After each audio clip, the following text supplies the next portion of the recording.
야, 국민의힘은 어디까지 나락을 갈 것인가? 뚫어도 계속 내려가. 이거는 뭐 지금 안반수 나오기 직전입니다. 자, 오늘 뭐 다룰 내용이 굉장히 많은데 네. 일단은 그 빤스숙의 윤석열이 이야기를 좀 한번 해볼까 하는데요. 이 빤스숙의 윤석열이를 지금 불러내는 게 그게 그렇게 어려운가 봅니다. 그래서 지금 나오는 보도를 보면은 결국은 이제 그 특검에서 체포영장을 또 청구하지는 않는 것으로 갈 것 같아요. 뭐 어떻게 될지 아직 확정된 건 아닌데 우리 의원님. 이 빤스숙의 윤석열 이거 어떻게 해야 됩니까? 뭘 어떻게 해요? 법대로. 예. 그러니까 원래대로 하자면 아니 어떻게든 그 끌고 나와야 되는데 네. 법대로 하다 보니까 지금 못 끌고 나온 거예요. 그러니까 법에 약간 좀 미비점이 있다고 판단하시는 네. 거죠, 의원님은? 형 집행법이라고 줄여서 말을 하던데 형의 네. 집행 및 수용자의 처우에 관한 법률이라고 있어요. 네. 근데 그 법에 보면 그렇게 버틸 때 강제력을 행사할 수 있는 그 교도관들이 강제력을 행사할 수 있는 경우가 쭉 있거든요. 네.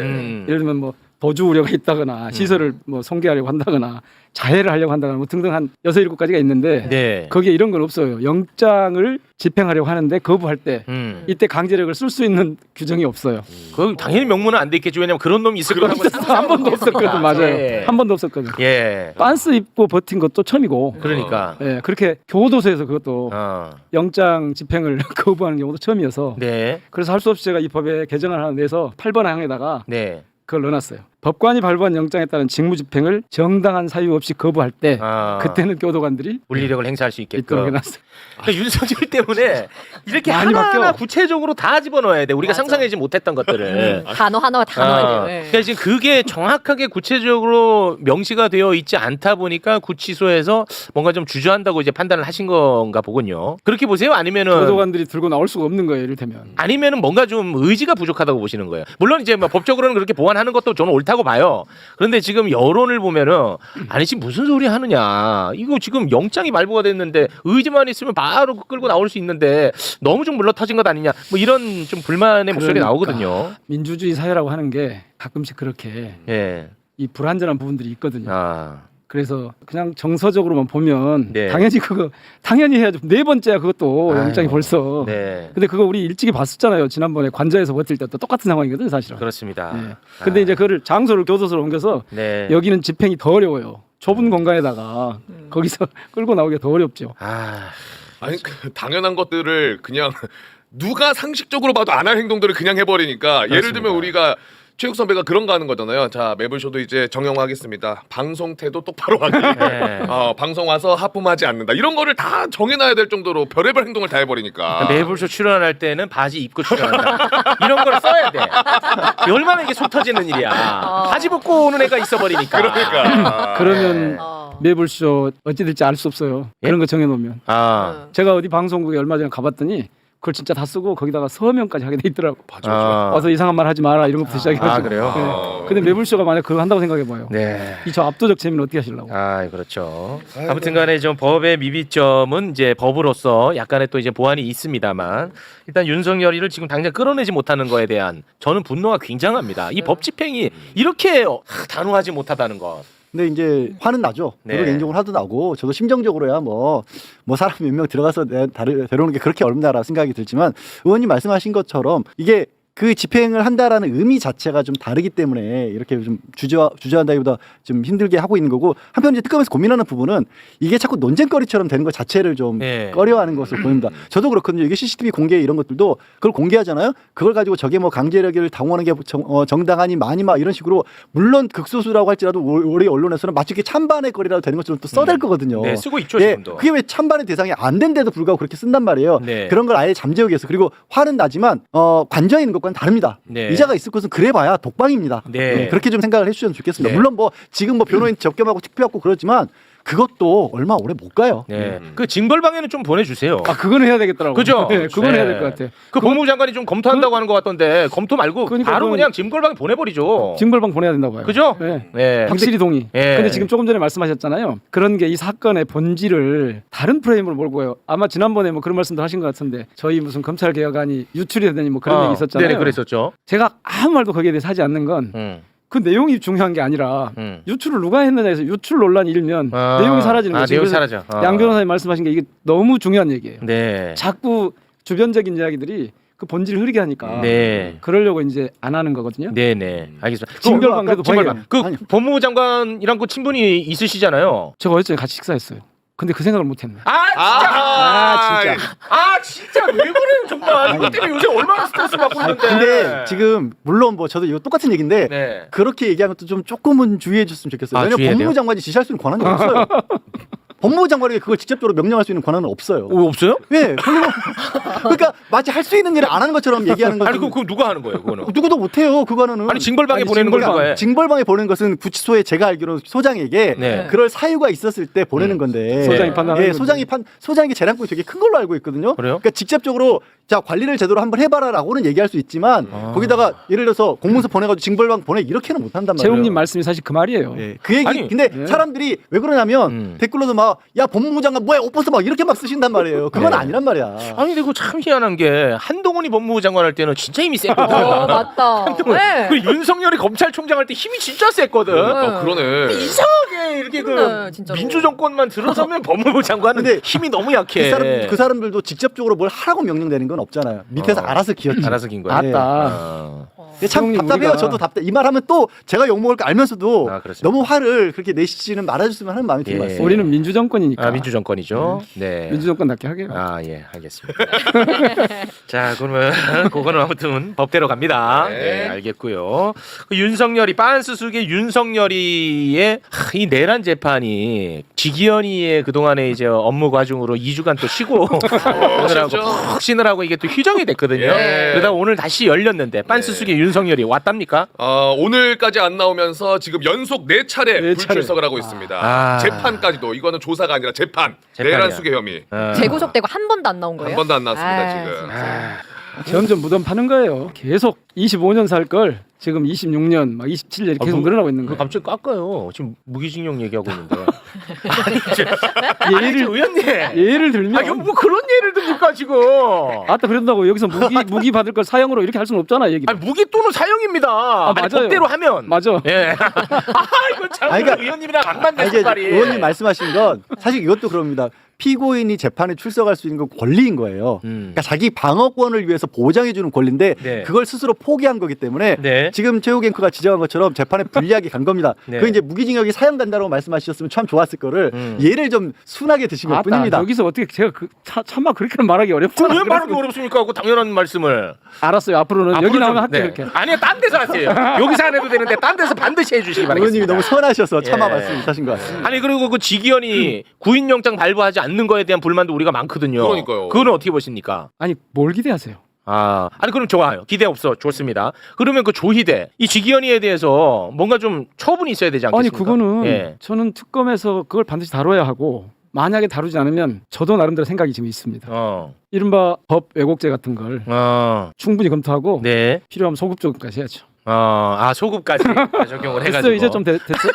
그러니까 참 답답해요. 이것도 그러니까 재판의 독립이라고 하는 헌법상 원칙 때문에 사실 지기현 재판부에 대해서 민주당에서는 당연히 정치적인 목소리를 낼 수 있어도 뭐라고 시킬 수도 없고 사실 원칙대로는 조희대조차도 시킬 수는 없어요. 근데 문제가 네. 지금 아마도 지기현은 신경 쓰고 있는 건 국민들의 어떤 게 아니라 조희대 눈치만 보고 있는 것 같아요. 네. 왜냐면 조희대 앞으로 지금 3년 반 이상의 임기가 남아 있는 거고 그렇습니다. 그 사이에 인사권은 전적으로 대법원장이 있거든요. 그렇죠. 그럼 이제 판사들이 대부분 그렇듯이 눈치를 보는 건 대법원장밖에 없어요. 네. 그리고 대법원장에 대해서는 이런 정도 이 사안을 들어서 불법이 아닌 한 또 국회에서 할 수 있는 게 없어요. 있어요. 강하게 다른 나오시- 이유를 들어가지고 아. 탄핵을 하면 돼요. 네. 그렇죠. 그러니까 또 기각 제가 시키겠지. 말씀드린 것처럼 불법이 아니나 네. 그러니까 불법을 이제 지금 조희대도 공수처에 고발도 돼 있거든요. 그러니까 그런 방법들이 있긴 하지만 지금 당장 바로 뭘 할 수 있다 이런 게 없다라는 것 때문에 화를 내시지만 화는 나더라도 그걸 갖고 막 저는 이제 민주당 막 뭐 하고 있냐 막 너무 이러는 게 좀 네. 안타까워서 제가 사실은 한 분한테 세게 그 얘기를 한번 했어요. 야 저런 경우는 어떻게 해야지? 법을 자기 마음대로 해놓고 그게 법과 양심에 따라서 했다고 하냐? 그렇습니다. 그랬더니 뭐라 하냐면 그게 판사들이려고. 그거 안 돼요.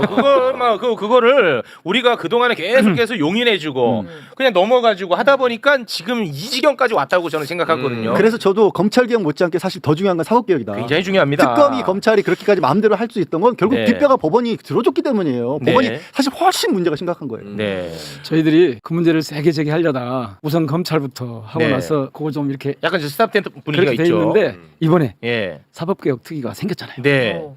그러니까 이제 좀 기대해 보십시오. 아, 거기 그 사법개혁특위 위원장님이 누구죠? 백혜련 의원님. 아, 백혜련 아, 의원님 네. 오늘 모셨어야 되는군요, 오늘. 왜 나가요? 지금이라도? 아니 근데 확실히 지기현이 문제가 있다고 보이는 거는 오늘도 특검 쪽에서 이렇게 이야기를 했어요. 아니 우리가 구인영장 계속 발부 요청하지 않았냐. 그렇지. 그 특검은 아주 의지가 강하잖아. 아니, 뭐하냐 지금 계속해서 이렇게 출석 의무를 안 하고 있는데 그렇지. 그 요구를 오늘도 했는데 네. 지기현은 뭐라고 얘기했냐. 그냥 불출석 상태에서 하겠다. 아. 그러니까 데리고 오는 거에 대한 의지가 의지는 없다. 지기현이. 아, 지기현이 없어. 지기현 판사한테서 이 기대가 잘못된 거예요. 아니 그러니까요. 저희도 이제 지기현에 대한 기대는 없거든요. 그러면 없어. 그럼 어쨌든 지기현에 대한 뭔가 처분이 있어야 된다. 그러니까요. 처분이 없는 것에 대한 이 속터짐, 이 울분, 저는 정말 많이 힘든데. 예. 아무튼 뭐 이 얘기는 뭐 이 정도로 정리하도록 하겠습니다. 윤석열 때문에 우리 최 차장님 집 자체가 징벌방이잖아요 요즘에. 그렇습니다. 너무 고통스럽습니다. 예, 제가 가는 곳 모든 곳이 저에게는 징벌방 느껴지는 이런 상황입니다. 예. 네. 그럼 빤스 수계에 대한 이야기는 요 정도 선에서 마무리를 좀 짓도록 하고요. 네. 김건희 이야기를 좀 잠깐 해볼까 하는데 김건희 이제 구속영장이 청구가 된 상태고 내일이면은 이제 영장 실질 심사가 있거든요. 네. 이거 반드시 이거 구속영장 발부가 돼야 됩니다. 네, 되겠죠. 이거는 뭐 예측의 영역이 아니에요. 네. 그렇죠. 이건 당위야 당위. 네. 반드시 그냥 발부가 돼야 돼요. 그래서 제가 단도직입적으로 하나 질문 들어가겠습니다. 만약에 뭐 내일 또는 내일 모레 새벽에 김건희에 대한 구속영장이 발부가 되지 않는다. 만약에 되지 그럼 않는다. 불리한 상상을 하고 그래요. 왜 이거는 그래요? 왜 하지 왜냐면 마세요, 이거 그냥 예측의 영역이 아니고 이거 당위거든. 반드시 발부가 돼야 돼요. 네. 되지 않는다. 그러면은 바로 거기에 대한 대응이 들어가줘야 된다는 거예요. 속상해하지만 말고 가능하겠습니까, 의원님? 저는 지금 검찰개혁 그 백혜련 하느라고 의원님이랑. 오늘 좀 안 되네 이거. 죄송합니다. 백혜련 의원님과 아, 네네. 그분 얘기를 나누고 그 구금 장소가 바뀌었더라고 보니까. 네, 원래 원래 서울구치소였는데 바뀌었죠. 남부구치소로 서울 남부구치소로 바뀌었죠. 변경 신청을 지금 특검에서 했는데 했죠. 그 변경 신청한 이유가 서울구치소가 요청을 해가지고 이거 김건희가 구속되고 하면은 우리 말고 남부구치소로 좀 해주시죠. 그 요청을 해가지고 특검 쪽에서도 변경 신청을 했다고 합니다. 이걸 어떻게 봐야 돼요? 그러니까. 그 왜 서울구치소가 그런 요청을 합니까? 힘들다 이거죠, 진에. 윤석열 하나. 아니 이게 김현우 지금 구치소장이 네. 나 가뜩이나 욕 먹고 있는데 네. 나 부담스러워. 그리고 이제 보통 저도 부부가 같은 구치소에 한꺼번에 들어간다는 얘기는 들어본 적이 없고 이게 저는 이런 부부가 없었기 때문에 그런 없었죠. 얘기를 못 들어본 겁니다. 그 프레임에 들어가면 절대로 안 됩니다. 프레임에 들어간다는 게 아니라 예. 이제 관리하는 데 있어서 어려움 같은 것도 호소를 했겠죠. 그다음에 혹시라도 이제 그럴 어차피 사동이 다르기 때문에 별 걱정은 없긴 한데 네. 뭐 양쪽에서 뭐 연락을 한다거나 이런 우려들을 바깥에서 제기할 수도 있기 때문에 네. 아예 이걸 단절시킨다라고 그렇게 봤을 것 같아요. 네. 그리고 이게 그 별도의 구치소에 그 수감한다는 것 자체가 특혜가 될 수는 없어요. 네. 본인 입장에서 그냥 힘들어서 그런 것 같아요. 아니 근데 나는 이것도 솔직히 좀 어이가 없거든. 아니 구치소 입장에서 범죄자 가려봤나? 그러네. 나 진짜 승차법은 아니, 들어봤어도 예를 들어서 나는 이런 것도 그러니까 처음 들어보네. 불필요한 오해가 있을 수 있다는 거예요. 가정을 하지만 만약에 윤석열과 김건희가 어떤 방식으로든지 재판 과정에서 이 재판에서 정상적으로 그 응대할 수 있는 이외의 방법으로 소통하고 있는 것 같다라는 의혹이 제기가 되면 네. 바로 그 서울구치소에 같이 있으면서 뭐 짬짬이한 거 아니야라는 말이 나올 수도 있잖아요.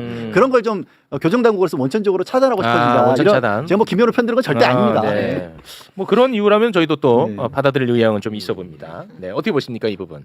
저는 얘기를 못 하겠어요. 왜요? 하도 이 상황이 네. 정말 이 상상해보지 못한 계속 그러니까 저는 이게 조국 전 장관 그 인사청문회 앞두고 압수수색하던 때 있잖아요. 네. 그때부터 지금까지 윤석열과 그 일당이 해온 이 과정 그리고 네. 그의 부인이 얽혀가지고 돌아간 이 과정을 보면 그렇습니다. 정말 상상해보지 못했던 이거 일이 있을 수 계속 없는 보여져가지고 일입니다. 네. 지금도 그래서 네. 저걸 구속을 안 하면 말이 안 되잖아요. 말이 안 됩니다. 이건 있을 수 네. 없는 일입니다. 그런데 왜 구속 안 하면 어쩔 거냐고 물어보세요.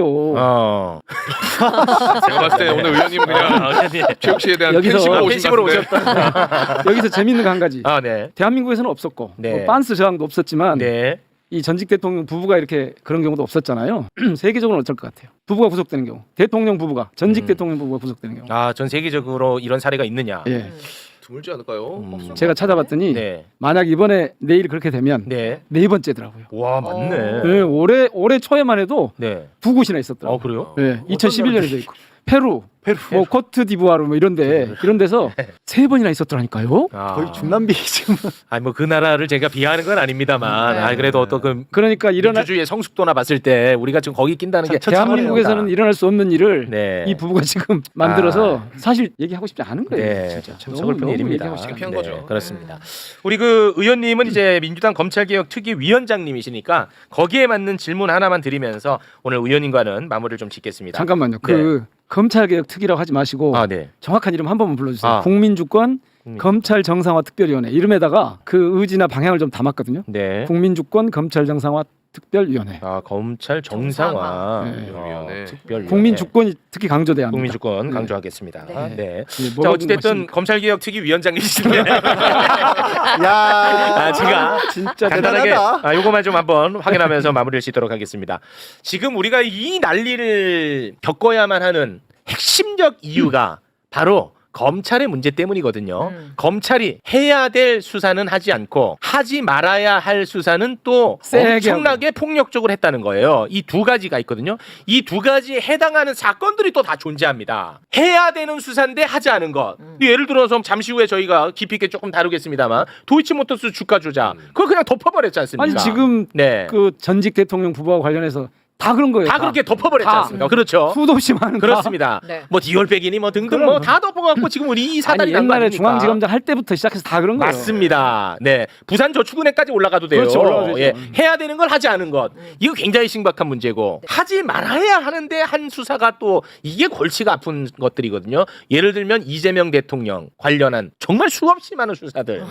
대장동 수사, 야 지금 그거 보면 진짜 속 터지거든요. 안 나와. 안 아무것도 나와, 안 나와. 조작을 해가지고 하는데 허술해가지고 그렇습니다. 조작한 걸 맨날 들켜. 그러니까요. 제가 그거 했잖아요. 정치검찰 사건 조작 특별대책단 단장을 또 제가 했었어요. 네, 어우 뭐 감동 많이 쓰셨네. 아니, 네, 그런 일이 현장에 있었던 거죠. 그러니까. 네. 그렇게 검찰이 엉뚱한 짓 하는 그렇습니다. 그걸 막아보려고 하는 현장이 계속 예, 있었던 거죠. 변호사비 대납으로 시작했다가 대북 송금 문제로 갑자기 기소를 해버리는 정말 말도 안 되는 일들이 이재명이라고 하는 한 사람에만 해도 너무 많아.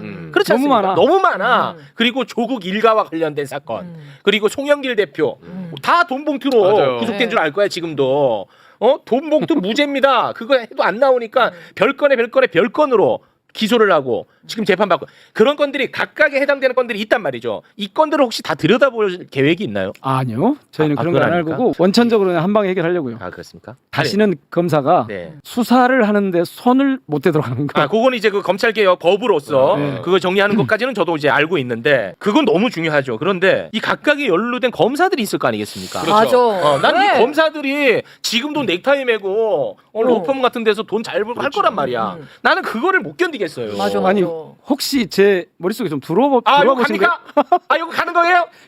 이거 갑니다. 이거 가져야 돼.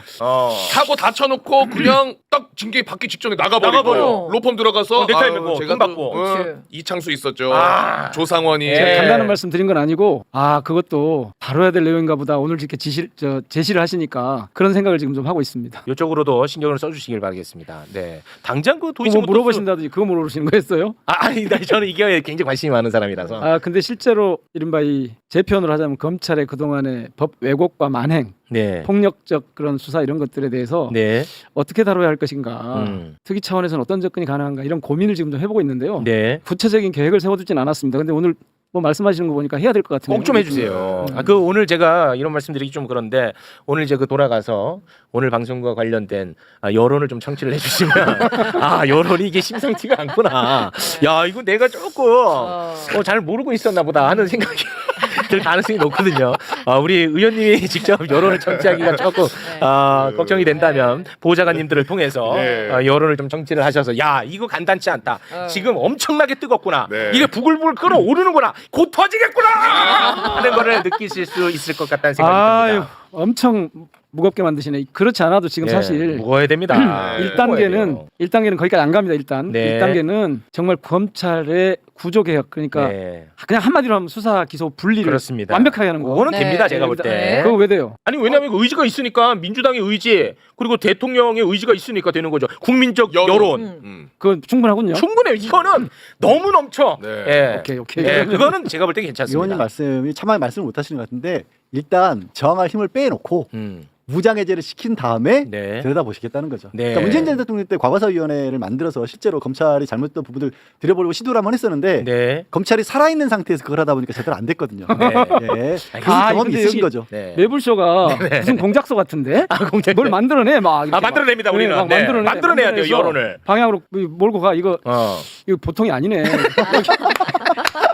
왜 여기를 사람들이 이렇게 구독자가 이렇게 많고 많은 분들이 보나 했더니 그러니까 그런 기능이 있었구나. 아니, 저희는 솔직히 말씀드리면 그런 능력은 안 돼요. 뭔가 여론 없는 여론을 만들어낸 능력은 안 되고 있는 여론을 모으는 역할이죠. 모으고 그거를 더 활성화해서 예. 이 문제 제기만 하면 그렇습니다. 지금은요 예. 우리가 잘난 척하면 안 돼요. 정치인도 그렇고 너무 감사합니다 진짜. 저 기자 언론인도 그렇고 지금은 네. 그분들이 하는 것 그러니까 옛날에 DJ 때까지는 이렇게 끌고 가라 그러거든요. 반발장만 앞에서. 근데 네. 지금은 뒤에서 밀고 가야 됩니다. 아유, 상황이 고맙습니다. 바뀌었어요. 그래서 네. 지금 하시고 있는 스탠스가 맞는 거예요. 네. 이걸 막 끌고 가려고 하시면 아이, 못 당합니다. 끌어요. 예, 능력도 안 돼요. 저희는. 하여튼 그나저나 나와서 이제 갈 거죠, 저. 네.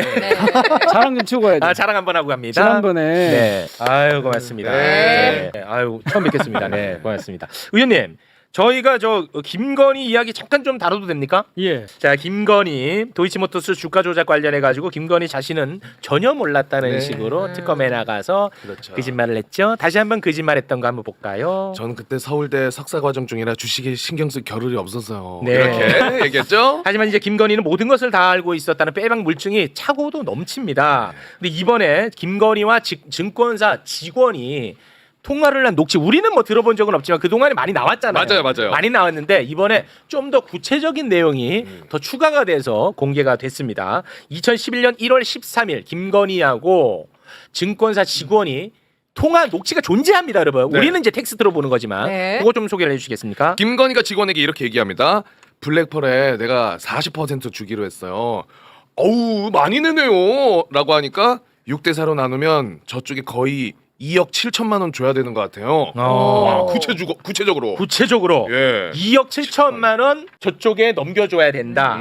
저쪽이라면 블랙펄 인베스트입니다. 네. 그런데 당일에 실제로 2억 7천만 원을 수표로 인출을 했습니다. 김건희가 빼박이네. 이거는 빼박이지요. 네. 이거는 그냥 뭐 빼박입니다. 근데 문제가 뭐냐? 저 정말 화가 나는 것은 이거 이미 검찰이 다 확보한 자료입니다. 근데 이걸 덮었다는 사실. 이게 저는 화가 나는 겁니다. 이게. 이전 수사 때 그렇습니다. 자, 이번 특검이 김건희 주가 조작에 대해서 어떻게 판단을 했고 어떻게 영장 청구를 했는지 뭐 간단하게 몇 가지만 좀 볼까요? 네, 자 수익을 지금 특검에서는 김건희가 8억 1천만 원 정도 수익 본 걸로 보고 있고 김건희만 최은순 건 뺀 겁니다. 김건희만 예. 그리고 불법 거래가 3,832번. 이거는 그냥 뭐 걸음걸이 자체가 불법이에요. 통정 매매가 118이면은 우리가 아는 통정 매매가 야 나 판다 너 바로 사. 그렇습니다. 그게 통정 매매인데 그게 예. 118번이나 있다. 그렇습니다. 와. 최은순이가 팔고 김건희가 사는. 예. 가장 매매는 뭐예요? 가장 매매가 이제 12번. 네. 뭐 집안에 가장이 잘 모르겠습니다. 근데 이게 원래는 이게 알려진 게 고객하고 증권사 직원이 통화를 하면 증권사에서 자동으로 녹음이 되거든요. 그렇더라고요. 그걸 몰랐던 거죠, 김건희가. 네. 거기 통해서 확인한 거지. 증권사 압수수색을 통해서. 그렇습니다. 네. 근데 이게 이제 이미 검찰이 다 확보하고 있었다라는 것. 이게 아주 정말 화가 날 일입니다. 그러니까 이제 김건희는 바로 구속하기죠.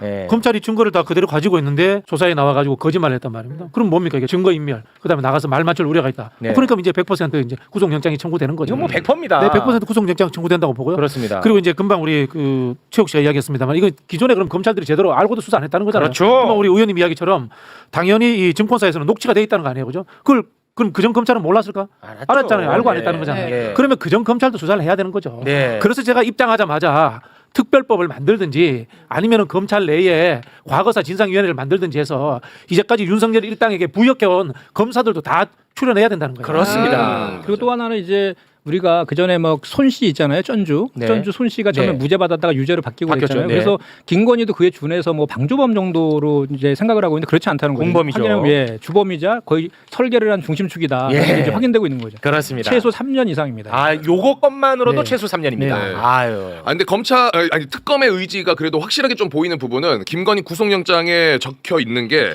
증권 시장의 거래 질서를 교란하고 공정한 경쟁을 저해하는 행위라서 범행 자체로 사안이 매우 중대하고 그렇지. 김 여사의 죄질이 매우 불량하다라고까지 그렇지. 적어버렸습니다. 네. 영장에다가. 그렇습니다. 그리고 그뿐만이 아니라 지금 특검 쪽에서 영장 실질 심사 전에 의견서를 거의 800쪽을 넘게 무조건 와. 구속돼야 된다. 예. 의지는 확실히 보입니다. 그렇습니다. 네.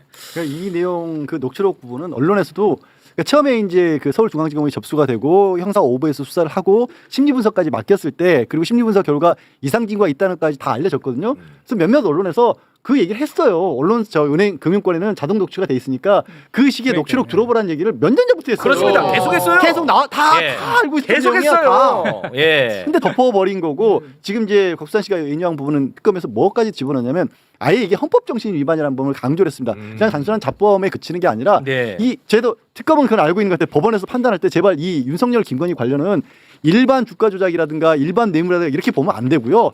아예 그냥 대한민국의 트렌드의 사건 중에 하나라는 걸 좀 봤으면 좋겠어요. 네. 그래야 이게 확실하게 1000% 발부가 되는 거예요. 그렇습니다. 그 삼부토건 주가 조작과 관련 그거랑 비교해 보면 이건 사실 아주 미약한 범죄입니다. 네. 진짜 범죄는 아직 더 남아 있다는 점도 잊어서는 안 되고요. 네. 웰바이오텍 잡아낸 분이 여기 또 계십니다. 제가 그 3대 특검 종합대응특위에서 김건희 특검의 삼부토건 책임위원입니다. 아. 그래서 제가 특검도 만났어요. 그 웰바이오텍 얘기도 자료랑 다 해줘가지고 네. 전담 수사팀까지 만들어진. 아, 그래요? 예. 와. 근데 그게 제가 진짜 반드시 밝혀야 되는 범죄가 저는 삼부토건 주가 조작이라고 생각을 하는데 그렇죠. 제가 이제 좀 걱정되는 건 뭐냐면 결국은 그 돈의 흐름을 파악을 해야 되는데 그건 어찌됐든 어마어마한 세탁이 됐을 거란 말이죠. 그렇지 않습니까? 예. 그래서 결국 김건희와의 연결성을 그 어떻게 특검이 이 짧은 기간 안에 잡을 것인가 저는 그게 너무 걱정이 돼요. 지금 현재 거기 관련자들은 전부 다 그 김건희와 연관성을 부정하고 있는 상황인데 4명에 대해서 구속영장을 신청했었거든요. 전제 그 삼부토건 회장인 조성욱 네. 하고 이제 조성욱 그 삼부토건의 부회장이자 웰바이오텍 회장이었던 이기훈 네, 보조했죠. 도망갔죠. 도망갔죠. 네. 그 사람이 핵심입니다. 그 사람을 네. 잡아내면 이 김건희와 연관성을 확인할 수 있는 가장 큰 가능성이 상당히 있고 네. 그리고 이제 조성옥도 전 삼부토건 회장도 그 구속영장이 기각됐거든요. 근데 그 사람도 그 사실 삼부토건을 이제 이일준 회장한테 매각은 했지만 여전히 우회적으로 현재 삼부토건과 연관돼 있다는 의혹들이 대단히 많아요. 네. 그 저기 더 코디라는 회사부터 해가지고 좀 연결되는 내용들이 있는데 그런 것들도 특검이 지금 살펴보고 있는데 일단은 구속영장이 기각됐어요. 조성욱. 그래서 네. 조성욱에 대해서 다시 추가적으로 해서 구속영장을 치려고 하는데 네. 그 조성욱 전 회장하고 도망간 이기훈 네. 그 2명을 잡으면은 네. 김건희와의 관련성을 확보할 수 있는 아주 가장 그 핵심 키맨입니다. 아, 의원님은 뭐 그게 아주 불가능한 일로는 보지 않으시군요. 네, 제가 그때 여기 나와서도 말씀드렸던 게 그 웰바이오텍은 삼부토건과 동일인 회사거든요. 네. 같은 이일준 회장이 동일인으로 있고 같은 관계 회사입니다. 삼부토건하고 웰바이오텍은. 네. 근데 이제 삼부토건에서 주가 조작, 시세 조정을 위한 주가 조작이 있었는데 웰바이오텍은 거기에 더해서 그 12 전환사채를 헐값으로 매각해서 400억의 부당이득을 더 취했다라는 거라서 제가 몸통이라고 했던 거거든요. 네. 같은 시기에 우크라 그 폴란드 포럼에도 같이 가고요. 그렇습니다. 같은 날 5월 20일 둘 다 똑같이 상한가도 칩니다. 네. 근데 이제 웰바이오텍은 400억의 추가 부당이익이 더 있었던 거죠. 그 회장이 이기훈이라는 거예요. 네. 그래서 제가 그걸 찾아내서 그 금융감독원 당시 이복현 원장이었죠. 원장한테 국정감사하고 현안지를 통해서 웰바이오텍 조사하고 있냐 계속 물어봤는데 네. 답은 안 했거든요. 아. 그러다가 이제 12.3 불법 계엄이 터지고 모든 책임을 이제 본인이 경찰에 넘겨야 되는데 안 넘기고 계속 뭉개고 있었거든요. 그러다가 모든 걸 독박 쓰게 생겼으니까 언론에 대고 네. 삼부토건만 100억대에 200개의 맞아. 의심계좌에서 따르고 언론에 발표하고 빠져버렸거든요. 그렇지. 웰바이오텍 발표 안 했어요. 그렇습니다. 근데 그 이후에 제가 또 이제 확인된 것은 이 웰바이오텍도 한국거래소에서 이상징후 심리 거래에 걸렸다라는 제보가 저한테 있어요. 그러면 그거를 금감원조차도 안 넘겼다는 얘기잖아요. 삼부토건은 금감원까지 넘어갔는데 그렇다면 무슨 얘기냐면 눈에 보이지 않는 손에 의해서 윗선에서 거래소 단계에서 누가 눌렀다. 거기에 김건희가 연관된 가능성이 높다라는 거고 그다음에 이제 그 시비를 헐값으로 받아서 400억의 부당이득을 취득한 사람들이 있잖아요. 명단. 네. 그 명단하고 그 삼부토건의 200개의 의심계좌. 네. 그 사람들을 비교해 보면 공통된 사람이 나올 수 있다. 그러면 김건희와 연관성을 찾을 수 있다라고 제가 이제 그때 나와서 말씀을 드렸는데 네. 제가 그 방송한 이후에요. 네. 이일준 씨한테 연락이 왔어요. 오. 저한테. 그 국회 찾아왔습니다. 아, 만났어요? 예, 예. 그래서 그때 같이 두 명이 왔거든요. 그 일주일 아주 건들건들하던데 생긴 게. 그 2명이 왔는데 네. 그 한 명이 이기훈이었어요. 바로. 이기훈이 왔었어요? 예, 예. 같이 오. 왔어요. 같이. 그래서 오. 근데 그 이일주는 오히려 얘기를 안 하고 이기훈만 계속 얘기하더라고 거의. 그래서 나랑 이제 보좌관이 돌려 보낸 다음에 저 사람 뭔가 이상하다. 오. 막 그랬거든요. 근데 아니나 달라 잡혀서. 도망갔어. 아니 그때만 해도 이기훈이라는 존재가 드러나지 않았었죠. 그때 잡았어야 되는데. 그러기 바랍니다. 그 스탠스가 어떻던가요, 이기훈이는? 그러니까 뭐 저 웰바이오텍은 아무 상관이 없고 이거는 그냥 뭐 그냥 사업 성과에 의해서 난 것처럼 막 이렇게 막 엄청난 얘기를 하더라고요. 그런데 보니까 원래 그 사기꾼들이 보면 잘 불러대잖아요. 그렇죠. 그러니까 딱 그런 느낌이 확 오더라고요. 와 이일준이랑 이기훈이가 네. 야 김현정 정도는 우리가 구워 삶아 먹을 수 있을 것 같은데 해서 만났나 보네. 그래서 그때 저한테 그 소개시켜준 모 의원님이 계셨거든요. 네. 그 의원님이 저한테 최근에 미안하다고. 아, 야 진짜 그러니까 의원님한테까지 가가지고 이거를 물타기 하려고 했던 사람들이니까 얼마나 뒤에서 이거 무마하려고 애를 썼고 지금도 쓰겠습니까? 그 이기훈 잡아야 되고요. 그 잡아야 웰파이어텍 돼. 수사하면은 그 김건희의 연관성을 잡을 가능성이 높습니다. 네. 그래도 의원님이 대단하신데 그거 듣고 그렇군요가 아니라 저는 뭔가 있다 이상하다라고 네, 딱 네, 느끼신 것 네, 자체가 네. 다행이네요. 아. 우리 저기 김현정 의원은 목동 방송국에 계는 김현정하고는 달라요. 아이고 또 그런 얘기까지. 그래서 이거 네. 제가 봤을 때는 이거는 하루 이틀의 문제가 아니라 네. 김건희, 윤석열의 과거 20년이 다 드러날 거예요. 아. 이 삼부 관련 사건들이. 삼부. 그래서 이 사람들 오랫동안 패밀리예요. 실제로. 이종호도 여기 식구들이고 그렇지. 다 근처에서 먹고 살던 사람들이고요. 네. 제가 조사에 의하면은 삼부 관련해서는 중청권 정치인들, 그다음에 정관계 관료들 엄청나게 많아요. 한두 사람이 아니에요. 엄청 사이즈가 큰가 보네요. 사이즈가 엄청 큰 겁니다. 네. 아니 그 윤석열을 관리했던 게 삼부 그렇죠. 네. 측이었잖아요. 네. 그 승진하면 소고기 보내고 좌천하면 또 과일 바구니로 맞아요. 낮추기도 하고 네. 그다음에 미팅 스케줄 다 잡혀 있었고 네. 이종호는 그래서 우리가 결혼도 우리가 시킨 거라고 얘기를 할 정도로 역사가 조남욱, 오래됐기 조남욱 때문에 그 삼부토건에 네, 이전에 조남욱 일기 때죠. 일기 때. 네, 그러니까 근데 지금도 사실 삼부 경영권이 바뀐 것처럼 보이지만 예전 경영자들이 맞습니다. 그대로 다 네, 있다는 네. 얘기가 그러니까, 많이 예, 있으니까 맞아요. 예. 그걸 다 제가 봐야죠. 지금 네. 제가 조사하고 있습니다. 아 좋습니다. 그거 조사가 마무리되는 대로 네. 매불쇼와 함께 또 이야기를 나눠보면 좋을 것 같습니다. 저는 오늘 통일교 때문에 나온 거를 알고 아니 그 있었는데 기다리세요. 예, 기다리시라고요. 네. 자 그리고 부채가 많은 IMS 모빌리티에 대기업들이 2023년에 184억을 투자했다. 네. 이거 냄새가 너무 난다고 저희가 수차례 다뤘는데요. 네. 그렇죠. 결국은 그 IMS 모빌리티의 주주가 뭐 열 몇 개가 있어요. 모빌리티 주주들이 쭉 있어. 그 가운데 하나가 김예성 차명 기업이야. 그 중에 하나가. 네. 와이프가 네, 차명으로 있는. 네. 근데 여기에서 이제 46억 지분을 사줘가지고 김예성이가 46억 들고 엑시트했단 말이에요. 네. 근데 이거를 사주는 그 과정에도 이거 특혜가 있었던 것 같아. 네. 비싸게 산 것 같아. 비싸게. 그러니까 이 IMS 그 당시에 주가가 시세가 떨어져 있는데도 맞아. 올라 있는 금액으로 평가를 해가지고 딱 그 46억으로 사준 거예요. 네, 그러니까 그게- 이게 조영탁이가 우리가 또 다뤘잖아요. 윤석열이가 결혼할 때 주례까지 말했더라. 가지고, 맞아, 네. 맞아, 맞아. 그러니까 김예성이가 46억을 들고 나른 게 아닐 거야. 그럼 그거를 약간 또 주고 이거에 아마 김건희 쪽으로 흘러가지 않았을까 하는 의심을 우리 의원님 표정 보니까 하는 것 같아요. 예. 이 비마이카 있잖아요. 네. 이 IMS 모빌리티는 전신. 저희가 지금 드러난 그런 것들도 있지만 이 비마이카가 그 자본금 1억밖에 안 되는 그 렌터카 회사잖아요. 네. 자본 잠시 상태이기도 했었고 거기에 처음으로 초동으로 거기다가 저 투자를 한 데가 어딘지 아십니까? 한국증권금융하고 산업은행이 있어요. 네. 그 두 개를 지렛대 삼아서 다른 데서 투자를 유치했다. 그 의혹도 있습니다. 아. 그러니까 한국증권금융하고 산업은행은 금융공공기관이고 한국증권금융도 증권회사의 은행이라 해서 아주 대단히 그 신용도가 좋은 그런 데거든요. 네.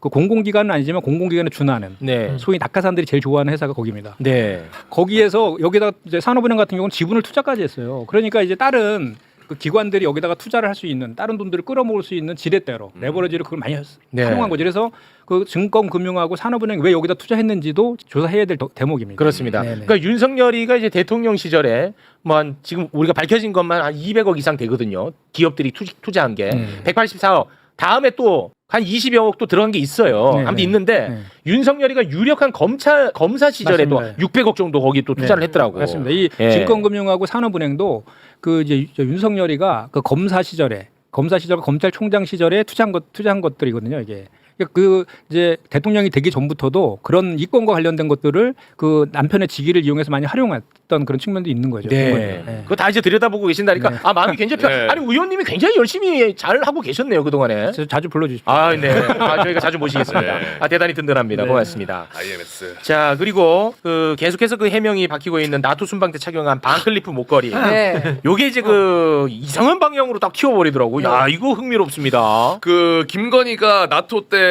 찾던 그 반클리프 목걸이고 계속 얘기를 하고 예. 있잖아요. 네. 그런데 지금 새로운 또 보도가 나오는 와. 게 서희건설이라고 갑자기 새로운 서희건설이 나타납니다. 네, 우리나라의 중견 건설사입니다. 이 서희건설 회장의 최측근 고위 인사가 김건희가 찾던 똑같은 목걸이를 대선 직후에 와. 백화점에서 구매한 게 지금 나타났어요. 그러면 이 서희건설 회장의 최측근이 목걸이를 사고 3개월 뒤에 김건희가 그걸 찾는데 여기서 더 이상한 거는 나토 순방 직전에 이 서희건설 회장 사위가 국무총리 비서실장으로 임명이 됩니다. 그 우리가 말 많이 했잖아. 야 어떻게 국무총리 비서실장도 검사로 보내냐. 우리 얘기 많이 했잖아. 예. 그리고 그때 한덕수가 맞아. 누군지도 모른다 그랬어. 맞아. 우리 얘기했었어. 저는 뭐 하지만 그냥 뭐 보내주는 대로 다 좋습니다. 뭐 우리가 이거 조롱 많이 했단 말이야.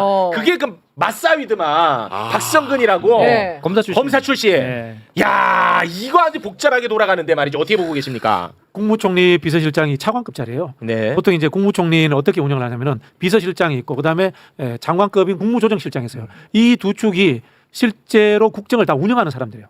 그만큼 중요한 자리예요. 그래요? 그렇죠. 네네네. 우리 보통 이제 국무조정실장이 장관급 자리라는 걸 사람들이 잘 모르거든요. 네. 그게 이제 장관급 자리여야 되는 이유가 그 사람이 이른바 장관들을 다 불러들여요. 불러들여가지고 조정을 합니다. 업무를 조정을 하고 그럼 비서실장은 뭐 하느냐? 거기에 총리의 뜻을 받아가지고 곁에서 같이 조정하는 역할을 해요. 그만큼 중요한 자리인데 거기에 검사가 앉는다? 역대 최초입니다. 불가능한. 검사가 할 수 있는 일이 아니에요. 다 이상하다 그랬어 그때. 일이 아니에요. 예. 그럼 그 자리에 왜 갔느냐? 전부 다 이상하게 생각했거든. 근데 한덕수는 모르는 사람이고 그럼 윤석열이 100% 꼽은 사람인 거야. 네. 그럼 뭐냐? 이게 사실이라면 매관매직인 겁니다. 그럴 그 수 목걸이 있죠. 보석 목걸이 받고 그 자리를 판 거예요. 이거는. 아니 근데 저는 서희건설 규모가 어마어마한 회사일 거 아니야. 그렇죠. 거기에서 고작 6천만 원짜리 주고 맞사위를 그 자리에 맞사위를 꽂는다? 그 중요한 자리에 꽂는다. 그리고 이게 논란이 되니까 모조품으로 사갖고 심지어 이걸 덮기 위해서 막 뭐 이상한 걸 꾸며내. 그 겨우 6천만 원 받은 거 덮으려고. 나는 이거 들여다보면 엄청 뭐가 많이 나올 것 같은데. 서희건설이 뭐 특혜 받았다는 이야기를 많이 나왔잖아요. 그런 부분들이 있는데 실제로 뭐 의심되는 부분들은 정치 자금 이런 부분들이 의심이 되겠죠, 그죠? 예, 그쵸. 우리 통일교 부분도 마찬가지 아닙니까? 그쵸. 통일교도 과연 뭐 보석 하나 줬을까, 뭐 백 하나 줬을까? 네. 결국은 보면은 지금 현금 다발이 갔다라는 이야기가 나오고 있지 않습니까? 예. 그러면 어떻게 되냐면은 대선 선거운동 전체에 대한 수사로 이게 확대되어야 돼요. 아, 그렇지. 아니 이제 구도가 아. 너무 전형적이지 않아요? 그러니까 건설회사의 커, 이거. 검사 사위.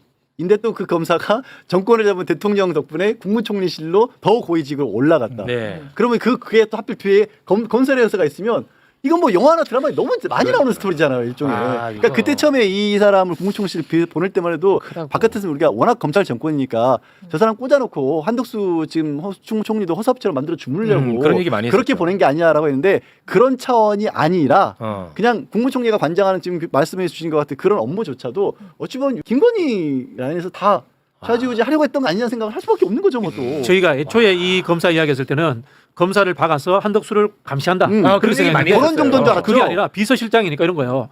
국토부 들어오라 그래. 할 수 있는 거야. 와. 산업부 들어오라 그래. 와. 할 수 있는 거야. 그 무슨 이야기인지 아시겠죠, 그죠? 이게 쉽게 말하면은 민원이라든가 이런 부분들을 해결할 수 있는 자리인 거예요. 근데 이게 보통 수상한 게 아닌 게 특검 쪽에서 이 정황을 파악해가지고 수사에 착수한다고 하니까 주말에 서희건설에 건물이 있습니다. 서희타워. 네. 주말에 입주사들 다 나가라. 이거 건물 폐쇄한다. 폐쇄. 와. 건물을 전면 통제시킵니다. 없애려고 했을까? 그러니까 입주사에 문자를 보낸 게 긴급 상황으로 이번 주 토요일, 일요일 전체 통제되어서 출입과 이용이 불가능하다라고 전체 문자를 보내요. 입주사. 아니 목걸이 하나 감추려고. 이건 아니에요. 그건 아니란 말이야. 그러니까 그건 목걸이 하나가 아니야. 목걸이 하나면 아. 차라리 회계장부 뒤져가지고 단적으로 뇌물 지금 줬다라는 정도로는 처벌받을 수 있는 수위가 굉장히 낮아요. 네. 그러니까 대가관계가 다른 게 더 결탁돼 있지 않는 한 그렇게까지 할 필요도 없고 오히려 빨리 끊어내려고 치면은 누구나 그냥 바지 하나 세워가지고 네. 그냥 회사 내에 횡령해가지고 목걸이 줘가지고 자기 잘 보이려고 했다는 식으로 끊어내려고 하지 네. 이렇게 대놓고 하진 않아요. 예. 이건 아까도 얘기했던 것처럼 그 서희건설이라는 데가 김건희 게다가 주목할 만한 분은 윤석열을 타고 간 게 아니라 김건희를 타고 갔다라는 거예요. 왜 검사인데 윤석열을 통해서 간 것도 아니고 김건희를 타고 들어갔을까? 어디까지 야, 가? 이거 진짜 김건희 언제 잤는지를 모르겠어. 부지런해 보면. 그 지금 이거 크다 이거. 권성동에 대해서 지난주에 저희 8월 8일 날 당 윤리에 이제 그 제소를 했었는데 지금 얘기하고 있는 이런 내용 서희건설 관련된 것도요. 지금 사실 우리가 이런 합리적 의심을 하는 거 아닙니까? 네. 대선 불법 자금이 들어갈 수 있다. 그렇게 보이죠. 권성동도 마찬가지거든요. 네. 그러니까 그런데 본인은 다 그냥 부인해버리고 당도 아무 조치도 안 하고 있어요. 당도 뭐 이런 정도 되면 내부 조사라도 하고 우리는 뭐 문제 생기면 저 제명하고 그 저기 수사에 협조하겠다 이렇게 이준석 의원 같은 경우 이렇게 조치를 하잖아요. 네. 이거 정말 큰 사건이거든요. 불법 대선 자금. 그러니까 윤석열 캠프의 불법성하고 네. 불법 대선 자금하고도 연결될 수 있는 거거든요. 그러면 국고보조금 다 토해내야 됩니다. 그렇죠. 이거 그렇습니다. 그거 상당히 큰 사건인데 당에서 아무런 조치가 없어요. 그러면 결국은 이 국민의힘도 이 내용도 알고 묵인하거나 공범 아니냐. 아. 저는 그렇게 이제 저는 생각하고 있는 거죠. 야, 이거 지금 서희건설 건도 그렇고 방금 말씀하신 권성동 건도 그렇고 이게 보통 건인들이 아닙니다. 그 권성동이가 큰 거 한 장 받은 거, 네. 그렇죠. 그리고 쇼핑백 2개 받은 거, 그거 관련해 가지고 방금 이제 의원님께서 말씀하신 것처럼 그 윤리위에 올렸죠 징계안을. 네, 제소했습니다. 예. 8월 8일 날 제소를 했는데 정말 간단한 문제가 아니더라고요. 저희가 살펴보니까 좀 전에 말씀드렸지만 이 내용들을 보면은 그런 거 아닙니까? 지금 저기 권성동 의원이 통일교 한학자 총재가 거주하는 곳이 가평에 있는 천정궁이라고 있어요. 네. 거기 통일교에서 성지라고 하더라고요. 하늘과 땅이 만나는 곳에서 천국을 의미한다라고 하는데 거기를 찾아가서 큰 절을 올리고 네. 금품에 드는 쇼핑백 2개를 받았다는 거 아닙니까? 그렇습니다. 이게 22년 2월달, 3월달 얘기예요. 그렇습니다. 대선 바로 직전 아닙니까? 맞습니다. 그리고 또 그로부터 한 달 전인 1월달에는 그 윤용호 통일교회 네. 2인자라고 하거든요. 그 세계 본부장으로부터 그 저 금품 1억 원을 받았다는 그 진술을 확보한 거잖아요. 아니 특검에서. 큰 거 한 장. 큰거 한 장. 1억으로 단정짓지 말라는 여론이 지금 거의 아주 더- 큽니다. 큰 예. 거 한 장. 그 거기에 큰 거 뭐 한 장. 그 권성동 의원에게 큰 거 한 장 서포트 그 적어도 나왔고 다이어리에 네. 쓴 것도 나왔고 또 그 사진 찍은 사람이 그 윤용호 본부장의 아내더라고요. 맞습니다. 재경국장을 하는. 예. 그런 증거까지 다 나와 있는 그런 상황이니까 그 돈을 받아서 예를 들어서 권성동이가 자기가 인마이 포켓했으면 배달 사고잖아요. 배달 사고를 저도 배달 사고 가능성을 한 10%는 봤는데 네. 배달 사고를 낼 수 없는 조건입니다. 그러니까요. 조건 자체가. 그럼 이 돈 어디다 썼냐 이거죠. 예, 왜냐하면 김건희가 계속 전화를 합니다. 통화를. 배달 사고를 낼 수가 없는 맞아. 그런 그렇다고는 죽죠 그냥. 예, 구조더라고. 예, 다 통화를 하더라고요. 보니까. 저 어디죠? 저기 강화도 어디 바닷가에 가서 수장되죠. 예. 그렇게 배달 사고 냈다가는 그래서 그렇습니다. 결국은 그러면 윤석열에 의해서 써달라 이렇게 했다는 거 아닙니까? 그리고 네. 윤용호 그 본부장도 특검 조사에서 이게 한학자 총재의 뜻이다라고까지 진술했다는 거잖아요. 네. 그렇다라고 하면 대선 자금으로 쓰였다는 거지 않습니까? 아, 이건 커지죠 그러면. 네. 이건 이제 국민의힘 대선 자금으로까지 넘어갈 수 있는 굉장히 큰 건이다 이거죠. 그렇죠. 이거 이제 형사 고발하셨죠? 형사고발 지금 이제 준비하고 있습니다. 아, 그렇습니까? 예, 지금 아. 그 아까 그러자도 오늘 최고위 때 제가 확인했는데 지금 법률국에서 쓰고 있어요. 그래요? 아. 근데 보도에는 형사 고발도 맞췄다고 이렇게 맞아요. 저도 나오네요. 고발 한 줄 알았는데 오늘 그 법률국이 확인해봤더니 또 쓰고 있다 그래서 추가로 쓰는 건지 아. 기존에 했다라고 저는 알고 있었거든요. 네. 추가로 아마 하는 것 같기도 합니다. 권성동에 대한 건입니다. 하도 많으니까. 네, 네. 워낙 많습니다만. 네. 의원님, 네. 오늘 저 귀한 발걸음 해주셨으니까 요거 짧게만 한번 좀 여쭤보면서 의원님과는 인사를 좀 나누도록 하겠습니다. 일단 그 1차 상법 개정안은 이제 통과가 돼가지고 지금 시행되고 있거든요. 그 주주에 대한 충실 의무 관련해가지고 우리 많이 다뤘었잖아요. 네. 근데 이제 그 이후에 2차, 3차 상법 개정안에 대해서 지금 논란이 굉장히 뜨겁지 않습니까? 네, 거기에 대해서 또 누구보다도 우리 네. 김현정 의원님이 관심을 많이 갖고 계시고. 저도 대표 발의했고 네. 자사주 소각 의무화 발의도 했고 즉시 소각입니다. 가장 강력합니다. 박수받아 마땅합니다. 배당소득 분리과세 법안도 지금 네. 그럼 몇 프로인데요? 이제 저는 이소영 의원하고 이제 비슷하고 약간 그거보다도 강화돼 있습니다. 아, 더 강해요. 예. 근데 상법 개정 관련해서는 이제 저 8월 임시회 21일 날 이제 다시 열리거든요. 네. 20일 날 저쪽에서 이제 필보 하면은 방송법 2개 남았잖아요. 그거 이제 처리하고 20일, 22, 23일 정도에 상법 개정안이 통과될 거로 예상이 되는데 내용은 이제 집중투표제하고 분리선출 감사위원 분리선출 한 명에 2명 늘리는 거 두 개 내용이 이제 통과되는 거거든요. 아, 네. 근데 이거 관련해서 국민의힘에서 갑자기 뜬금없이 다시 그 여야간 다시 협의하자라고 이렇게 제안을 했더라고요. 아, 또 그동안 모아다가 그리고 1차 상법 개정할 때도 내내 반대했잖아요. 네. 그러다가 갑자기 1,500만 개인 투자자들이라든지 국민들이 막 필요하다고 하니까 등 예, 떠밀려서 그렇습니다. 막판에 우리한테 합의해줬잖아요. 그래서 여론이 중요해요. 그러니까 이번에 두 건 같은 경우는 그 연장선상이어서 이거를 반대하거나 뭐 새로 논의할 이유가 하나도 없는 내용이거든요. 네. 집중투표제 같은 경우에도 기존에 1차 때 처리했던 그런 내용들, 그 이사의 충실 의무를 주주까지 확대하는 내용이라든지 뭐 독립이사제라든지 전자주총 이런 것들을 실효성 있게 하는 내용이라서 그냥 동의하면 되는 내용입니다. 네. 근데 괜히 그냥 마치 우리가 이제 더불어민주당이 입법 폭주를 하는 것처럼 이제 국민들한테 이렇게 호도하려고 네. 정치적 프레임을 짜는 거죠. 아, 이건 더 논의하자. 네. 그동안 논의할 때 어디 가고 그렇습니다. 그 의원님, 요거 좀 뭐 네. 불편하면 답 안 하셔도 네. 됩니다. 그 저희가 한번 잠깐 다룬 적이 있는데 그 재벌들이 상속세를 네. 적게 낼 요량으로 주가를 인위적으로 누르고 있다. 그래서 이걸 막기 위해서 상속 증여세를 네. 주가에 연동시키지 말고 기업 가치와 연동시켜야 되는 법안을 만들어야 된다. 이게 핵심 중에 핵심이다. 이런 얘기를 했는데 맞습니다. 예. 아, 맞습니까? 그러니까 이제 저도 코스피 아. 5천 특위에서 활동하고 있는데 네. 저희가 이제 이재명 정부에서 코스피 5천을 목표로 이제 내세웠잖아요. 그럼 네. 코스피 5천을 위한 많은 이제 조치들을 해야 되는 거 아닙니까? 그 첫 단계가 이제 상법 개정이었고, 그렇습니다. 그다음에 자사주 소각 의무화, 네. 배당소득 분리과세, 그다음 단계가 상속 증여세입니다. 아 그렇습니다. 예, 근데 이제 상속 증여세도 우리가 자꾸 이걸 부자 감세다. 네. 그 기업들한테 그 세금 깎아주는 거 아니냐는 관점만 보면 안 되고, 네. 좀 전에 마찬가지로 배당소득 분리과세도 이번에 이제 정부 세제 개편안도 나온 내용도 보면은 네.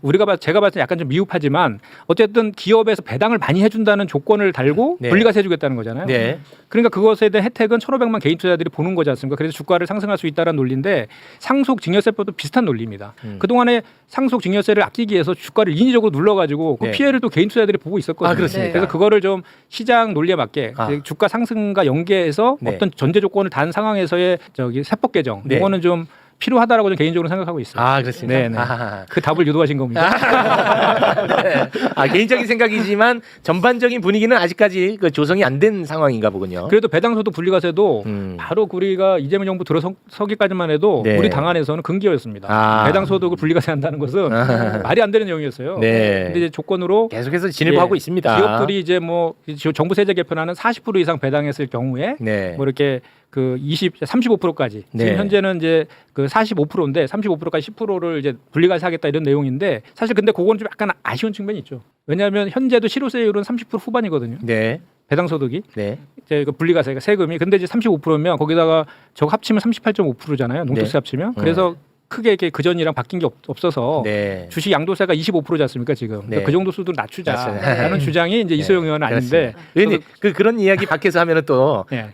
당에 들어가서 혼날 수 있으니까 네, 그 정도로 예, 예. 아니 그런 건 아니고 아 그래도 저는 이제 김현정 의원님이 너무 감사하고 네. 너무 감동받았던 게 이 네. 여론과 소통한다는 것. 네. 아 저는 거기서 이제 아주 감사함을 느꼈습니다. 제가 그 전에 이제 금융노조 위원장했거든요. 그래서 증권사의 후배들이 다 저희 노조들 저랑 같이 있어서 그 시장 현장 저는 금융을 뭐 전문적인 이론이나 이런 것보다도 현장 전문가인 건 제가 자부하고 30년 동안 금융기관에서 활동했기 때문에 그래서 자본시장을 선진화시키는 게 제 정치하는 가장 큰 이유 중에 하나거든요. 네. 근데 그 자사주 소각 의무화 관련해서 제가 처음에 법안을 냈는데 시장에서 오해를 하시더라고요. 시행령으로 정하게 해놨는데 그래서 네. 그냥 그 오해를 불식시키기 위해서 맞습니다. 바로 그냥 법령을 재발의했습니다. 네. 즉시 소각으로 네. 예, 취득 즉시 소각 가장 강력한 법안을 내신 분입니다. 가장 강력하다기보다는 다 그렇게 합니다. 미국이나 이런 데. 그러니까요. 네. 야, 가장 상식적인 법안을 내신 분입니다. 네, 알겠습니다. 자, 짧게 그 조태용 이야기만 조태용. 좀 하고 국민의힘으로 좀 넘어가도록 하겠습니다. 네. 내란의 밤에 대통령실 CCTV가 있어가지고 네. 이상민이 바로 구속시켰죠. 그렇죠. 그리고 한덕수 지금 구속 대기 중이죠. 네.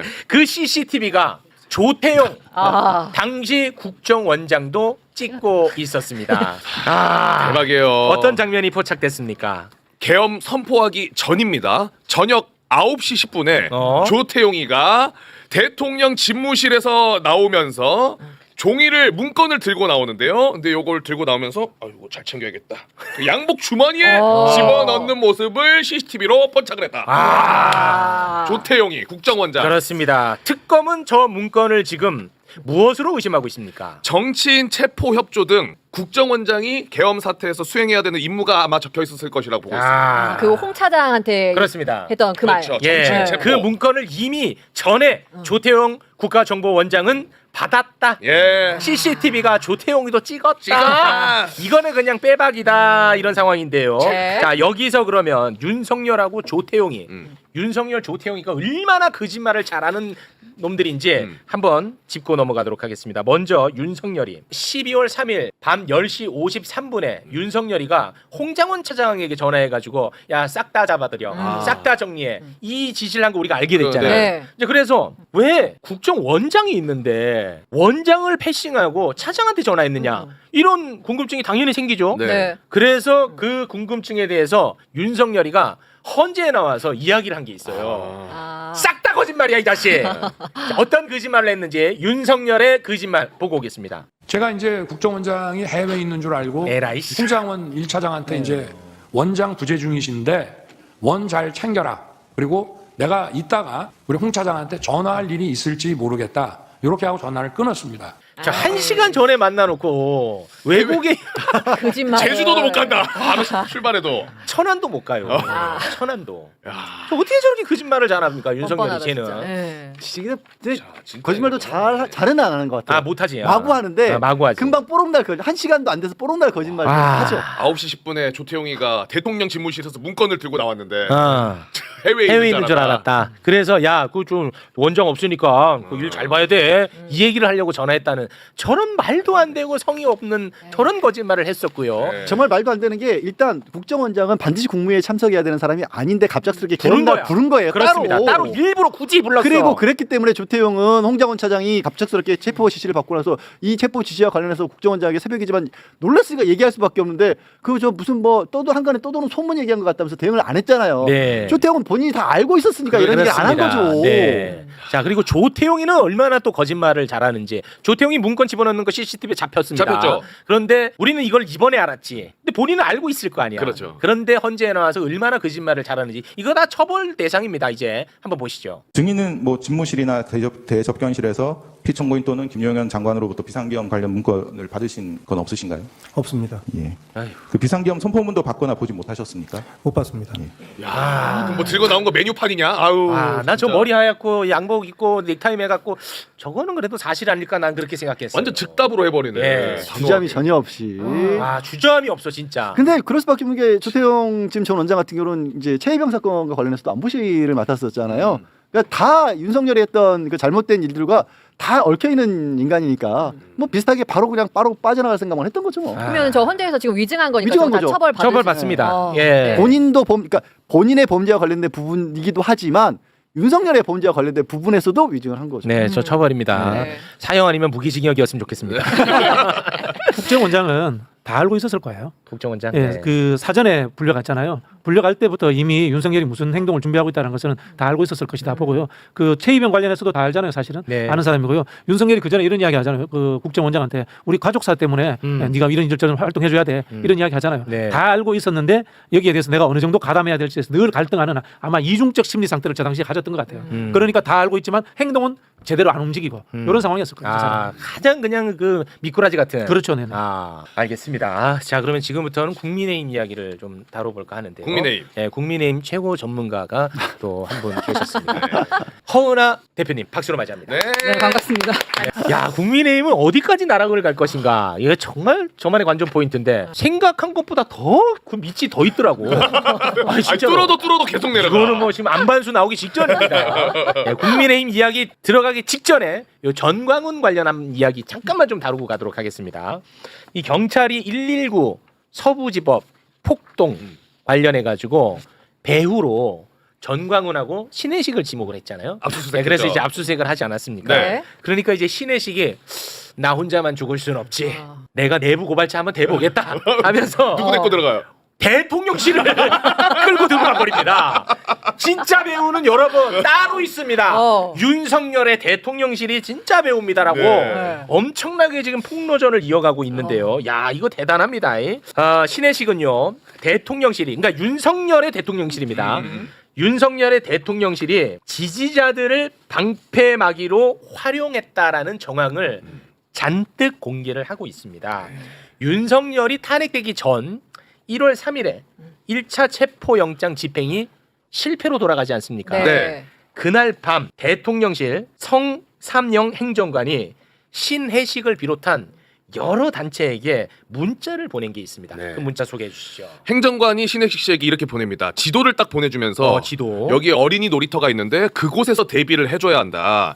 매봉산 철책 넘으면은 바로 관저고 군과 경찰의 지원이 어려워서 경호처 인력이 대응하기 어려운 상태라 와. 지지자 결집이 필요하다.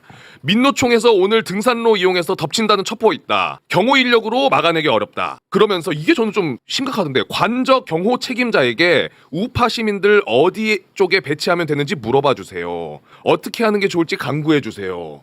요 내용을 보낸 거예요. 행정관이 대통령실. 대통령실이지. 와. 야 이거 진짜 이거를 이번에 폭로했어. 이 너무 큰 폭로야. 그러니까 우리한테 어디 위치로 가서 막아달라. 이거를 대통령실에서 나한테 대통령실이 연락을 한 나선 거다. 겁니다. 근데 전할만한 게 그 이후로도 계속 하지 않았습니까? 그 이후에 잠시만요. 네. 내용이 문자 그냥 몇 개 올려만 주세요. 네, 이런 것들을 계속 보냈어요. 맞아요. 하루만 한 게 아닙니다. 네. 자, 그리고 2차 체포영장 집행이 1월 15일에 있었는데 15일. 그보다 하루 전 1월 14일에 네. 대통령실 행정관 성사명과 신혜식이 통화를 합니다.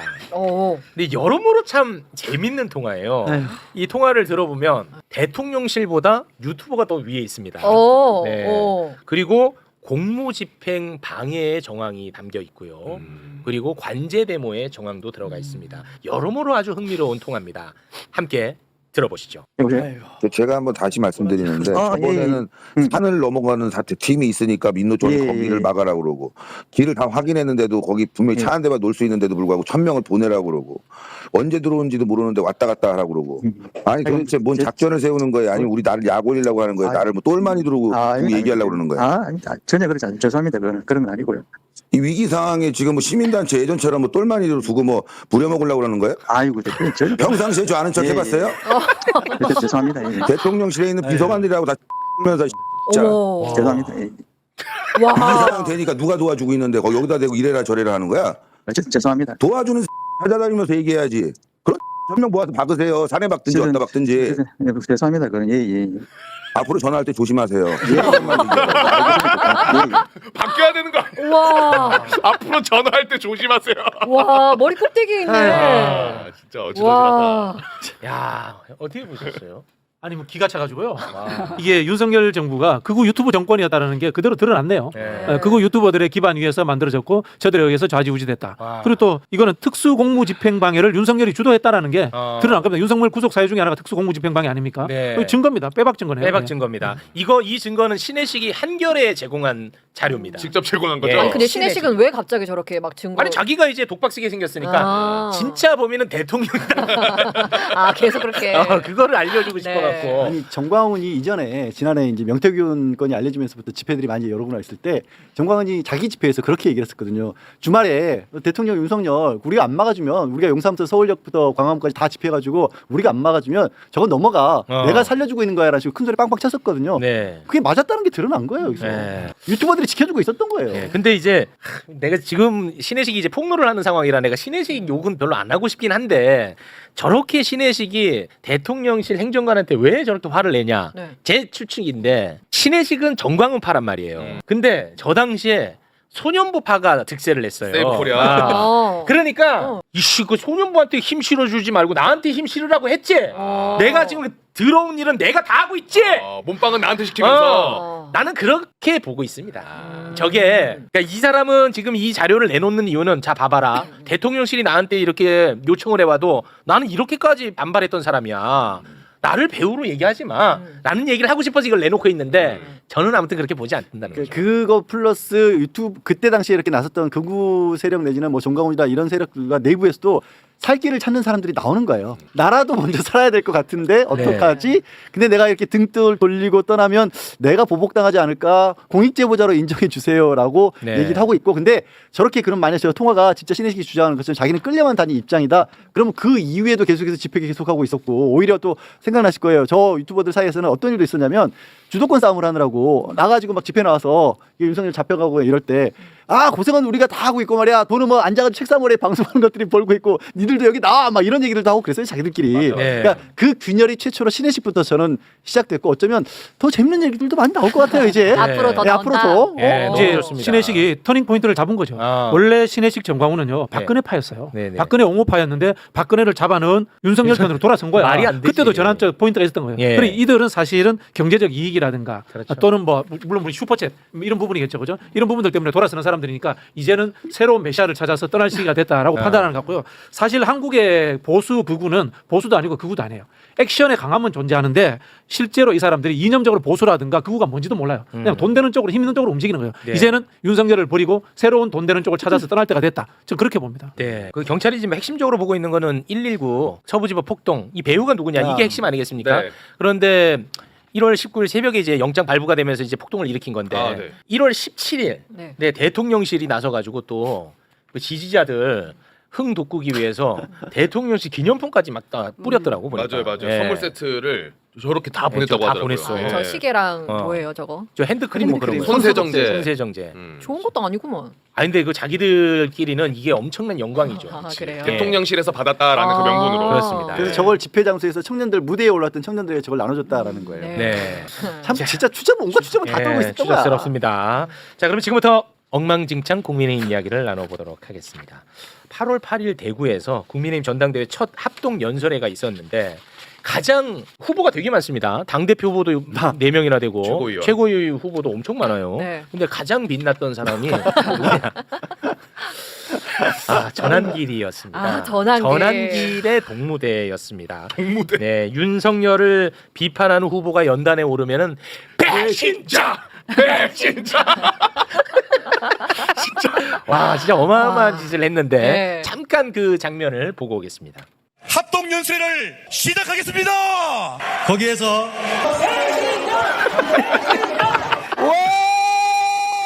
장동혁 의원은 아스팔트에서 전환기랑 같이 싸운 사람이야. 당대표로 나온 조경태입니다. 오늘 아니 당원된 지 얼마나 됐다고? 그거가 왜 여기 와? 한 달짜리가 여기 왜 와? 한 달짜리가 여기 왜 와? 와. 자, 이제 전문가가 나올 차례입니다. 우리 허은하 대표님 어떻게 보고 계십니까? 글쎄 지금 뭐 정당 해산을 할 만하다라는 말씀을 아. 먼저 시작해야 될 것 같고 와, 해산. 그리고 거짓말하는 것이 지금까지 다 먹혔던 거예요. 음. 그러니까 지금 윤석열 대통령 전 대통령을 포함해서 그 제가 국민의힘에 그 의원이 됐을 때 주변에 선배 의원들이 말씀하셨던 게 국민의힘은 약간 레밍 같다. 그런 얘기를 했었어요. 레밍처럼 이렇게 쫙 몰려가는 거 있잖아요. 네네. 그래서 뭔가 이렇게 소외되는 것에 대한 두려움이 있는 건지 능력 있는 자라던가 힘 있는 자한테 우르르 물려가는 게 있기 때문에 네. 그냥 잘 보고 판단하면 돼 이런 얘기를 했던 기억이 나요. 아, 그중에 대세를 이제 따라가라? 바로미터가 몇 명 있는 게 배현진 몇 명이 딱 바로미터죠. 제일 먼저 방향을 트는 분이 계세요. 네. 그러면 아 저쪽에 힘이 있는 거구나 하고 쭈루루 물려가는 것이 있습니다. 네. 근데 지금 국민의힘 전당대회인데 대구에서 저랬다는 건 되게 의미 있는 거예요. 제가 그래서 이 정당 해산에 대한 것까지 얘기하는 게 네. 그래도 가장 전략적이다. 라고 하는 것이 대구라고 하는 경우가 있었습니다. 왜냐하면 그때 뭐 박근혜 탄핵의 강을 건너야 된다라는 것을 받아들였던 것이 유일하게 대구였었어요. 처음에. 그랬나요? 예. 그랬기 때문에 대부분의 그 연설하는 후보로 나왔던 사람들이 그래도 뭔가 중립적이고 합리적인 미래에 대한 정치를 얘기하는 곳이 저곳이었습니다. 아, 그랬나요? 예. 근데 그 대구에서 전한길이 저 정도로 판을 쳤다. 그리고 한 분 지금 용기 있는 사람이 너 한 달도 안 된 사람이 뭘 이래 이렇게 얘기했잖아요. 네. 그 외에 만약 없었다면 이거 정말 심각하다라고 얘기할 수 있을 것 같아요. 그리고 저도 대구에서는 제가 21년도에도 전당대회 나갔었거든요. 그때 최고위원으로 나갔었는데 그때도 저희도 배신자. 거기는 배신자가 유행이에요. 아, 배신자. 네. 왜냐면 그러니까 유승민 한번 보낸 달콤함이 있으니까. 달콤함이 있어 뭐만 있으면 배신자를 하는데 배신자 그 외침이 지금 말씀하시는 것처럼 즐거운 배신자가 아니에요. 진짜 두렵고 무서워요.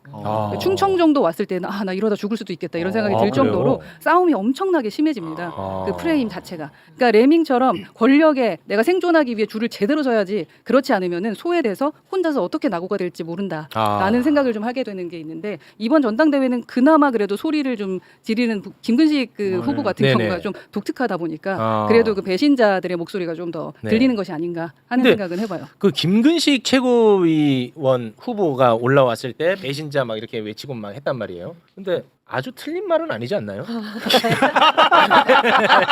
아, 김근식 윤석열 엄청 옹호했어요. 그렇죠. 그렇네. 네. 할 말 없네요. 제대로 보신 것 같아요. 아, 죄송한데 뭐이 흐름에 안 맞는 얘기인데 이 얘기를 아무도 안 해가지고 그러니까 기존에도 했다는 거 아닙니까? 청년 최고위 할 때도 배신자가 나왔고 뭐 나왔는데 김근식 그 후보 나왔을 때 그 소리가 나왔다고 하는데 네. 아마 그것도 그분도 똑같이 레밍처럼 줄서기라고 봐요. 이제는 찬반, 그러니까 찬탄 쪽에 힘이 조금 실린다고 느끼는 게 아닌가 싶어요. 그 후보님도. 네, 그 토론도 있었거든요. 근데 그 지금 이제 많은 언론에서는 탄핵 찬성파, 그리고 탄핵 반대파. 뭐 이렇게 지금 싸우고 있는 것처럼 얘기를 합니다. 네. 또는 뭐 정상파, 비정상파 뭐 이렇게 딱 지금 2대2로 2대2로 그렇게. 이렇게 네. 얘기하잖아. 네. 그러면 이제 뭐 그냥 거칠게 얘기하면 정상파의 누구라고 봐요? 정상파 안철수. 안철수, 그리고 조경태 네. 이렇게 보잖아요. 네, 네. 근데 막상 토론 보잖아. 안철수는요 애매해요. 아 그래요? 예, 여기 사람들이 보지도 않고 그냥 편견으로 얘기를 한 것 같아. 자, 한번 토론에서 뭐 일부만 좀 추려봤는데 네. 잠깐 좀 보시죠. 그거는 바로 거짓 선동과 폭력입니다. 부정선거 음모론자들이 거짓 선동이고요. 비상계엄이나 이런 걸 통해서 군인을 동원해서 폭력적으로 지배하는 것이 바로 극우라는 그런 표현을 제가 말씀을 드리고 싶은데 저는 우리 국민의힘에 극우가 없다 이렇게 생각하거든요. 극우는 극우는 무슨 폭력이 있습니까? 부정선거 음모론자들이 무슨 불을 질렀습니까? 뭐 폭력을 행사했습니까? 누가 총뿌리를 국민한테 겨누는 게 뭐가 있습니까? 그래서 누가 다치거나 뭐 어떻게 뭐 된 사람이 있습니까? 그래서 그냥 계엄이라는 거는 헌법에 보면은 대통령의 비상대권 중에 하나죠. 저에 대해서 자꾸 극우다 이렇게 말씀하시는데 저는 극우라는 그런 표현을 쓴 기억이 없습니다. 당론에 따라서 탄핵을 반대한 것은 저는 잘못이라고 생각하지 않습니다. 자, 관저 앞에 나갔던 것이 잘못됐다고 생각을 하십니까? 그것도 저는 그렇게 생각하지 않습니다. 안철수 다운 거죠. 그렇죠. 저 봐봐. 안철수 의원 다워.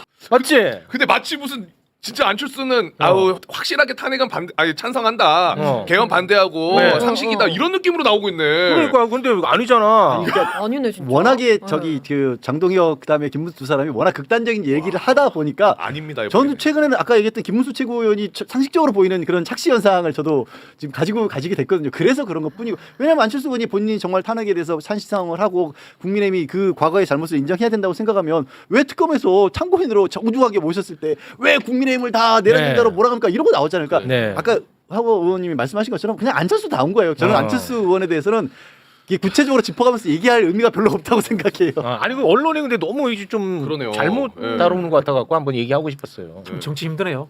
예. 김근식 형님 2009년 전주 보궐선거에 민주당 공천 전략 공천 받은 사람입니다. 맞아요. 네. 그래서 떨어졌어요. 그러다가 뭐 몇 번을 왔다 갔다 했어. 뭐 그래도 입 바른 소리 한 번씩 하니까 뭐 인정해 줄 만한데 안철수 의원은 제가 보기에는 이런 것 같아요. 그냥 특별히 생각이 없는 사람입니다. 현장 분위기가 이렇게 좀 쏠려가면은 그거 좀 받아들이고 또 반대로 가면 또 반대로 가고 그런 느낌이 들고 조경태 의원이 그나마 정상에 가까워요. 그나마. 아 근데 저는 의원님 계시니까 사실 국민의힘에 대해서 그런 식의 얘기들을 하고 비판을 많이 하시잖아요. 근데 이 사안에마저도 그렇게 쏠려간다. 이 사안에마저도 극우들마저도 이 사람들 편들어준 게 이익이 되니까 그렇게 가야 된다. 그 결과가 뭐예요? 지금 16%가 나오고 있잖아요. 그런데도 불구하고 아까 말씀하신 것처럼 저런 한 달짜리밖에 안 된 사람이 왜 나서냐라는 얘기가 한 사람밖에 목소리가 안 나온다라는 상황이 저는 도저히 이게 너무 받아들일 수가 없어요, 진짜. 그러니까 포모라고 하잖아요. 소외되는 것에 대한 불안감이 정말 있어요. 네. 근데 지금 국민의힘에 있는 분들은 대부분은 영남 분이세요. 그렇죠. 그렇기 때문에 그 의원들 사이에서는 다른 바른 목소리를 내는 자체가 소외되는 거예요. 아니 근데 말씀하신 것처럼 대부분이 영남권이고 그 지역은 자기들 생각 말씀하시기를 그냥 공천만 받으면 당선되는 지역이니까 흔들리지 않을 수 있잖아요. 극우라는 걸 밝히고 저런 세력은 몰아내야 우리가 제대로 된 정당으로 섭니다라는 목소리가 없어요. 어떻게. 그런 목소리를 내면 살아남을 수가 없어요. 그런 목소리 낸 분들이 지금 네, 이런 분들이에요. 이런 목소리 냈던 사람이 지금 이런 분들. 올바른 정당에 와 있습니다. 다른 것도 아니고 계엄이.